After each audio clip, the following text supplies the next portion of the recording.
Have you ever felt like your life is in ruins? As if the walls that protected you have fallen, and all that's left is a scenario of discouragement, fear, and uncertainty? If so, know that you're not alone. For centuries, people have faced the same dilemmas, and, surprisingly, the Holy Bible contains a little talking about story that reveals the secret to turning things around.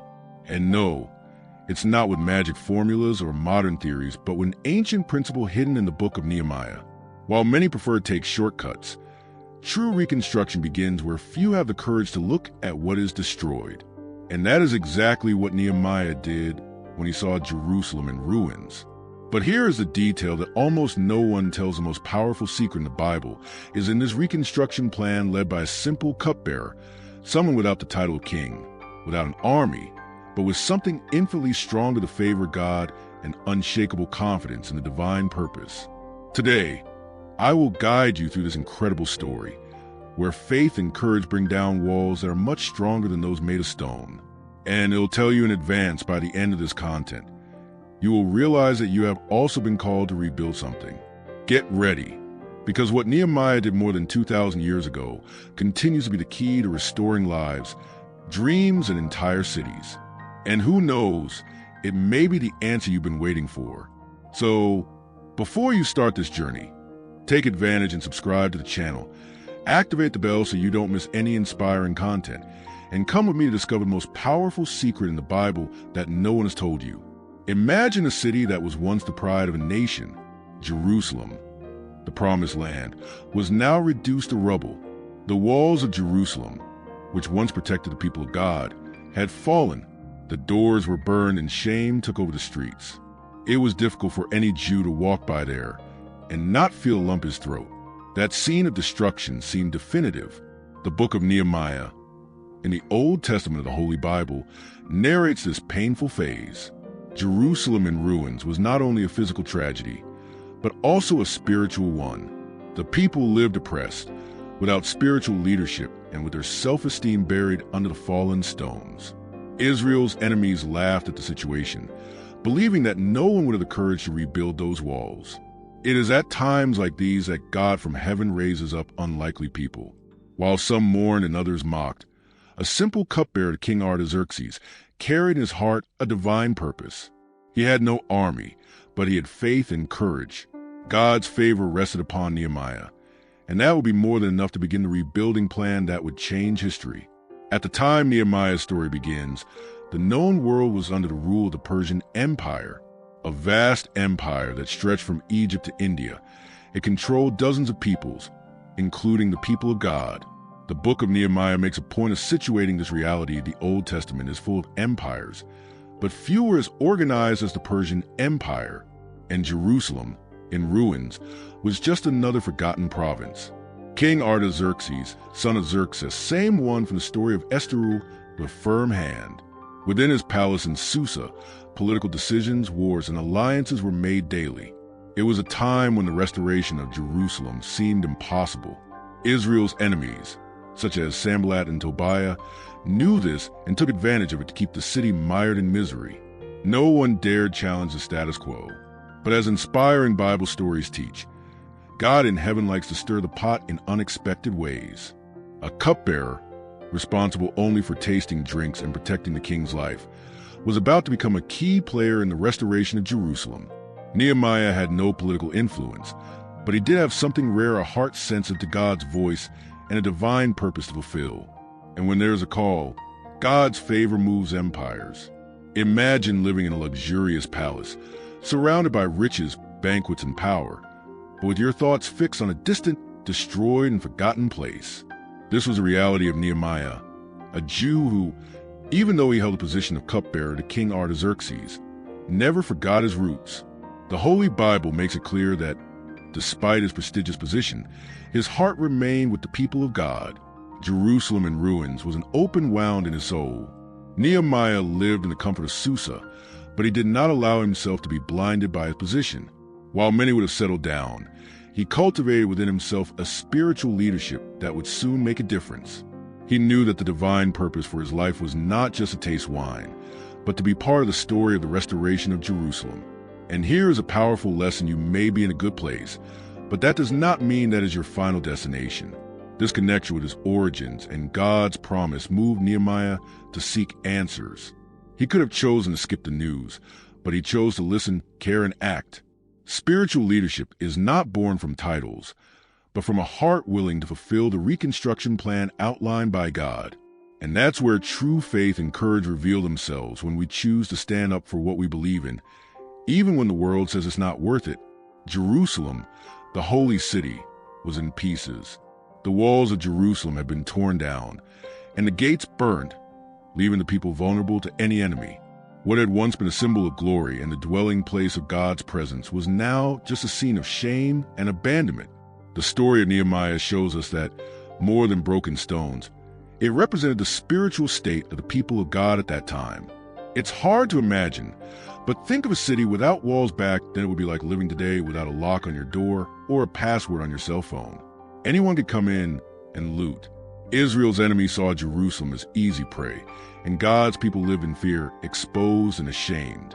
And this was not just a physical issue, but a reflection of a people who had distanced themselves from spiritual leadership and divine purpose. Nehemiah knew that the restoration of Jerusalem was not just about building walls, but about restoring dignity, faith, and hope to the people. It was a rebuilding plan with eternal consequences.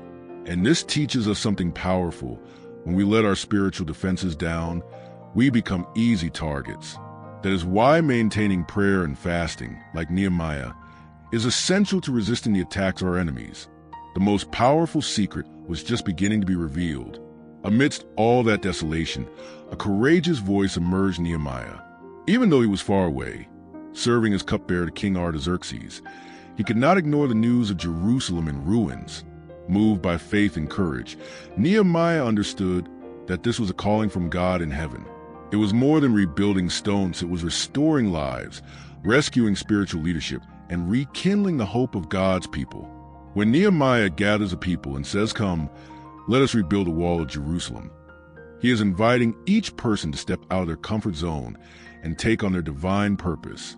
And get this, not everyone was a mason or a builder, but everyone could do their part. This is one of the most beautiful lessons in the book of Nehemiah. God doesn't just call those who are capable, but he equips those who answer his call. And who said you can't rebuild your walls today? Nehemiah's call resonates with us today. We all have areas of ruin in our lives, broken relationships, abandoned dreams, weakened faith. And God goes on to say, "Come, rebuild." Nehemiah did not promise ease, but he assured that God's favor will be upon those who dare to believe and act. Thus begins the most audacious reconstruction plan in the Old Testament. And the best is yet to come.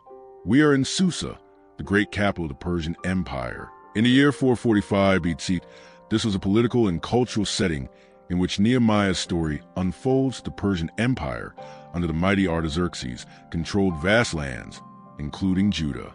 Susa was a center of power where decisions that would affect the fate of Jerusalem would be made, and where Nehemiah occupied a prominent position since Cyrus' decree some 50 years earlier. The Jewish people had returned to rebuild the temple in Jerusalem. However, the complete restoration of the city and its walls had not yet taken place. The city remained vulnerable and divided, and the people were scattered and discouraged. This shows how God's plans do not always come to fruition in human time, but always at the right time, when there is faith and courage to act. In this context, Nehemiah's call to rebuild the walls of Jerusalem takes on even greater importance. It was not just an architectural or military task, it was a plan for the spiritual and social restoration of God's people. And understanding this historical background is essential to grasping the dimension of the divine purpose that drove Nehemiah to take the initiative that would forever change the history of the Old Testament. Nehemiah was a Jew, but not just any Jew. He held a position of trust in the Persian Empire as cupbearer to King Artaxerxes. This meant much more than just serving drinks. It was a strategic position, as he had direct access to the king and responsibility for his safety. Imagine the trust the king placed in him to taste the drinks before they were served, to avoid any kind of poisoning. But Nehemiah was not just a palace official. He was a man with a heart connected to his people and to God's promise. Although he was physically far from Jerusalem, his soul was there, pulsing along the ruins of the city walls. This combination of political position and spiritual sensitivity was crucial to Nehemiah's ability to lead the restoration of Jerusalem with faith and courage. This inspiring biblical story shows us that God often places leaders in strategic places, even far from the main scene, to fulfill his divine purpose. Perhaps you too are in a cupbearer position at work or in your life, but God can use your spiritual leadership for great things. This is what the book of Nehemiah will reveal next. That Nehemiah receives a visit from Hanani and other messengers from Judah, bringing news that touches his heart. They report the terrible situation of the city walls torn down, doors burned, and the people living in misery and shame. Just imagine the pain of hearing that the place that should be strong and protected was vulnerable, exposed to enemies and contempt. This news was not just historical facts. It was like a punch in the stomach for Nehemiah, who knew that the situation reflected the disobedience and suffering of God's people. The story awakened in him a deep sense of responsibility, not only political, but spiritual. And after all, Jerusalem was a symbol of faith, of commitment to God's promise. This revelation serves as a warning to us. Sometimes we ignore the ruins that are forming in our lives or in the community around us. That Nehemiah did not turn his back on the problem, but took action. That what do you do when you receive bad news about your own Jerusalem? Faced with bad news, Nehemiah did not rush into immediate action. Instead, he sat down, wept, and fasted. This attitude shows the importance of recognizing that before any plan or effort, one must seek God in heaven with humility and sincerity. That prayer and fasting are powerful tools for strengthening faith and clearing the path, especially when the challenge seems too great. In his profound prayer, Nehemiah confessed not only his own personal sins, but also those of the people of Israel. This moment reveals how the physical restoration of the walls depended on the spiritual restoration of the people's hearts. He faithfully recalled God's promise recorded in the book of Nehemiah and other inspiring biblical stories. God always renews and restores those who repent and trust in his plan. This example teaches that to lead with divine purpose, courage or strategy is not enough, but a true connection with God is needed.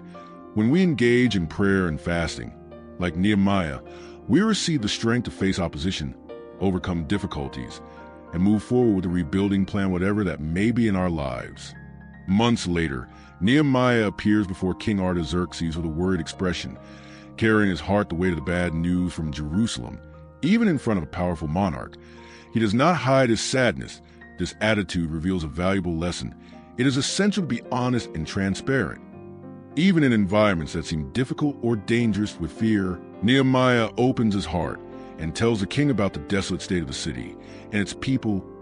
He does not beat around the bush, but presents the situation clearly, demonstrating his concern and commitment. The king, surprised by the cupbearer's sincerity, then asks what he wants, giving Nehemiah the opportunity to make a request. This moment is a prime example of how God's favor can manifest itself through people and circumstances. Nehemiah prays silently, seeking divine guidance, and then confidently shares his desire with the king, showing that faith and courage go hand in hand when it comes to fulfilling a divine purpose. That Nehemiah does not hesitate to make a bold request of the king. He wants permission to travel to Jerusalem and command the reconstruction of the walls of Jerusalem. In addition, he asks for official letters guaranteeing his safe passage and essential materials for the work. It is a request that requires great faith, as he is trusting in God's favor to open doors that seem closed. King Artaxerxes, impressed by Nehemiah's sincerity and heart, grants him everything he asks for. This response is clear proof that God in heaven was working through Nehemiah's spiritual leadership, aligning circumstances for fulfillment of the rebuilding plan. Divine favor never fails when there is trust and obedience. This example shows how Nehemiah's call is an invitation to all of us. When God places a divine purpose in your heart, you must act with faith and courage. Even if it seems risky or impossible, that God opens surprising paths for those who trust him. With the royal letters in hand and the king's permission, Nehemiah sets out for Jerusalem, carrying in his heart the mission of restoring a city in ruins. Upon arriving, he does not rush into speaking or acting. On the contrary, he carefully observes the situation for 3 days, seeking to deeply understand the challenge that lies ahead. This shows the importance of patience and analysis before acting. During these 3 nights, Nehemiah makes a careful and silent inspection, walking along the broken walls and burned gates. He knows that to lead such a grand reconstruction, he needs to know every detail, every weakness of the city. This attitude reveals the importance of strategic planning and practical knowledge before attempting to put any plan into action. Thus, Nehemiah demonstrates a valuable lesson for any leader or person with a divine purpose to look, analyze, pray, and plan with faith and courage. The restoration of the walls of Jerusalem depended not only on the strength of God's people, but on a clear plan and spiritual leadership prepared for challenges. Nehemiah wastes no time in gathering the leaders and people of Jerusalem to tell them the real situation in the city. He speaks bluntly about the shame they feel living with broken walls and burned gates, bringing to the surface the sense of urgency that everyone has been avoiding. That clear communication is essential to inspiring profound change. With words full of faith, Nehemiah also shares God's favor and the permission he received from King Artaxerxes. This combination of divine hope and royal support encourages the people, who begin to feel called to act, that not just any leader can unite a people in the midst of so much adversity. Here we see the power of spiritual leadership. Then, like a true mentor, Nehemiah calls the crowd together with a phrase that echoes to this day: "Let us rise up and build." This is a turning point that transforms fear into courage and dreams into action. Imagine yourself now taking on your own rebuilding plan with that same determination, that as soon as the people begin to move, Sanballat, Tobiah, and Geshem appear, figures who represent the fierce opposition to the restoration of Jerusalem. They mock and question the Jews' ability to rebuild the walls, trying to sow doubt and fear. This reaction is typical when facing a divine purpose. Israel's enemies do not rest. But Nehemiah is undeterred. He responds firmly, affirming that the God of heaven will make them prosper. This statement is not just a catchphrase, but a pillar of confidence that strengthens the people in the midst of adversity. This is where faith and courage become powerful weapons against any opposition. This situation teaches us a lot when the divine calling is clear. It is common to face resistance, criticism, and even mockery. The key is to maintain trust in God and determination in the reconstruction plan, knowing that God's favor accompanies those who follow with purpose, that with the people motivated and the opposition challenging. Nehemiah organizes the reconstruction work in a surprising way. He divides the tasks among families, priests, and residents, making each group responsible for a part of the wall. This intelligent division ensures that everyone is involved and committed, creating a true team spirit. It's amazing how this organization helps speed up the restoration of the walls of Jerusalem. When everyone understands their role and the importance of their contribution, the work flows more efficiently. And with less discouragement, this practical lesson is valuable for any project, from a work team to our own personal goals. Furthermore, the strategic division strengthens Nehemiah's spiritual leadership as he keeps the people united, focused, and full of faith in God's promise. It is this unity around a divine purpose that makes the restoration of an entire city possible. Not everything is rosy in the rebuilding of the walls of Jerusalem. Nehemiah faces internal resistance, especially from some nobles of Tekoa, who refuse to help with the work. That this type of obstacle shows us that even within God's people, there are those who prefer comfort or who have their own interests, making the collective mission difficult. Despite this, most people maintain their faith and determination, continuing firmly with the reconstruction plan.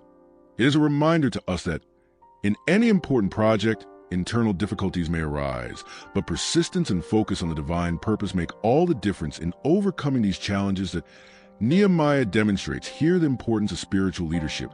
He does not lose heart. He does not lose focus, and he continues to motivate the people to trust in God's favor, always remembering that the restoration of Jerusalem is a project that goes beyond the material. It is a call for the entire community of faith. As the wall takes shape, Israel's enemies become furious. Sanballat and his cronies intensify their taunts. Their threats escalate, and they try to shake the people's confidence with increasingly aggressive taunts. The phrase, "If a fox climbs up, he will break down this wall," reveals their desperate attempt to discredit Nehemiah's plan. This is a decisive moment for any spiritual leader facing not only external opposition, but also the psychological pressure and fear it causes. That Nehemiah shows that, faced with these difficulties, the response cannot be discouragement, but rather faith and courage to remain firm in the divine purpose. Here is a practical lesson in our projects and on our journey. Enemies and challenges will arise, sometimes unexpectedly and strongly. The secret is to maintain trust in God in heaven and not allow criticism to divert us from the plan he has drawn up for our lives. Faced with threats and criticism, Nehemiah does not despair. Instead, he turns to God in prayer, asking for justice and protection for the people of Israel. This response shows how faith and courage go hand in hand. Prayer strengthens the heart and clears the mind to act wisely. Nehemiah also implements practical strategies. He keeps the people vigilant, organizes guard shifts, and encourages everyone to be prepared for any attack. It is not just blind faith, it is active faith, which acts, plans, and faces the enemy with confidence in God's favor. This combination of prayer and action is a powerful model for our lives.